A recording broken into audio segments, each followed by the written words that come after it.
In this video, I'm going to show how bad bullies became good karma, how a negative experience took a positive turn. Way back in 1963, when I was an elementary school boy of 11, walking home from school with my friend, suddenly from behind us there came 8 high school boys, older boys on bicycles, who surrounded us and began interrogating us for a crime that they accused us of, which we had not committed, and yet they were fully ready to carry out the punishment. They choked us, they threatened to make us eat mud, and generally did a pretty good job of terrorizing us. Although we weren't physically hurt when they finally released us, they called out afterwards that they would be waiting for us there every day. And that was a big cloud to have hanging over your head. And I knew I had to do something about it. So the next day, I went to a small newsstand where they sold paperback books, looking for a book on self-defense. The first book I picked up was by Charles Atlas, and it was about bodybuilding, and it showed people with huge torsos and giant muscles. And I looked at my little stick arms and I thought, well, this is not going to happen. The next book was a book on karate, and most of the models in the photos looked like they were just stealing for a fight, which is exactly what I did not want. I wanted to find a way to avoid fighting. But the third book was a thin paperback called The Power of Aikido. It was filled with cartoon-like illustrations, and it made marvelous claims that a smaller person could easily defend themselves against a larger or stronger person using Aikido, and even against multiple attackers. Now that was the book for me. It was almost a perfect description of the situation I had been in just the day before. So I bought the book, brought it home, and not having a teacher or a dojo, a place to practice, I did the next best thing.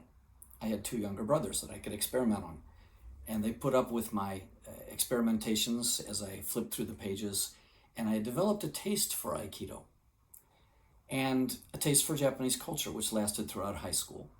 Then one day, 9 years later, when I was in the college bookstore, a book, that very same book, The Power of Aikido, was right there on the shelf. It caught my eye, and I thought, what a nostalgic book. I remember this way back when I was in elementary school. And the book next to it was a book called Aikido in Daily Life by the man who became my teacher of Aikido for many years. And it described a living master and a way that you could actually study this. So I firmly made up my mind at that moment that I would go to Japan and learn this art from the best. And I did. The very next year, I went to Japan as a foreign exchange student, and after a year came back, but then as soon as I could, I returned to Japan and continued to practice Aikido. Now, fast forward 56 years. That was 1972. Fast forward 56 years to today, and I now have lived in Japan most of my adult life, studying Aikido all this time. I now have an 8th degree black belt in Aikido, and I teach college students from around the world who are roughly the same age that I was when I first came to Japan to study Aikido. I often tell them that knowing what I know now, if I were to meet those bad bullies once again, though in an older form, I would shake their hands and thank them for putting me on this marvelous path. What I had thought were hell's angels were in fact heaven's angels in disguise. They had inadvertently put me on the path that changed my life. Now, what made the difference? Of course, Aikido made the difference, but Aikido was also a window on Japanese culture and led to a lifelong fascination with the language and culture, and with samurai culture in particular. There are 3 major things that I've learned from samurai culture. The first is physical finesse. Physical finesse is training your body to be in balance and flow. The second is flexible focus. freeing your mind to see things from multiple perspectives. And the third is aligned action, practicing the unity of thought and action.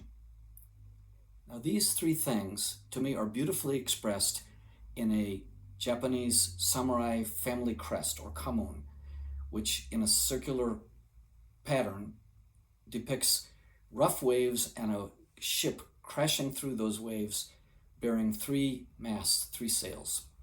In Japanese, it's called aranami ni mitsuho, which means three sails to the wind and waves.